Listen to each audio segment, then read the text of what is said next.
حضرت معاذ بن جبل رضی اللہ تعالیٰ عنہ سے مروی ہے کہ رسول اللہ صلی اللہ علیہ وآلہ وسلم نے مجھ سے ارشاد فرمایا، لا الہ الا اللہ کی شہادت دینا جنت کی کنجی ہے۔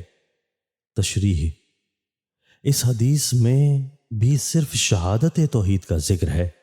اور یہ بھی دعوت ایمان کو قبول کر لینے اور اسلام کو اپنا دین بنا لینے کی ایک تعبیر ہے،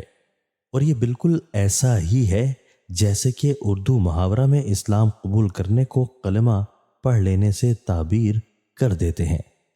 جس ماحول اور جس فضا کے رسول اللہ صلی اللہ علیہ وآلہ وسلم کے یہ ارشادات ہیں، اس میں مسلمان بھی، غیر مسلم، کافر و مشرک بھی توحید و رسالت کی شہادت اور لا الہ الا اللہ کی شہادت کا مطلب ایمان لانا اور اسلام قبول کرنا ہی سمجھتے تھے۔ حضرت عبادہ بن صامت رضی اللہ تعالیٰ عنہ سے روایت ہے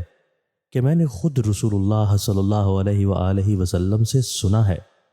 آپ ارشاد فرماتے تھے کہ جو کوئی شہادت دے کہ اللہ کے سوا کوئی عبادت و بندگی کے لائق نہیں ہے اور محمد صلی اللہ علیہ وآلہ وسلم اس کے رسول ہیں، تو اللہ نے اس شخص پر دوزخ کی آگ حرام کر دی ہے۔ تشریح: جیسا کہ اس سے پہلے حدیث کی تشریح میں تفصیل سے بتلایا جا چکا ہے، اس حدیث میں بھی توحید و رسالت کی شہادت مراد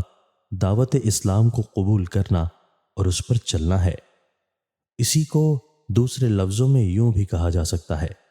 کہ لا الہ الا اللہ محمد الرسول اللہ کی شہادت پورے اسلام کو اپنے اندر سمیٹے ہوئے ہے۔ جس نے یہ شہادت سوچ سمجھ کے ادا کی، در حقیقت اس نے پورے اسلام کو اپنا دین بنا لیا۔ اب اگر بالفرض اس سے با تقاضائے بشریت کوئی کوتاہی بھی ہو گئی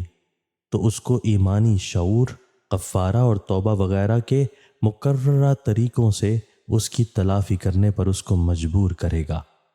اور اس لیے انشاءاللہ وہ عذاب دوزخ سے محفوظ ہی رہے گا۔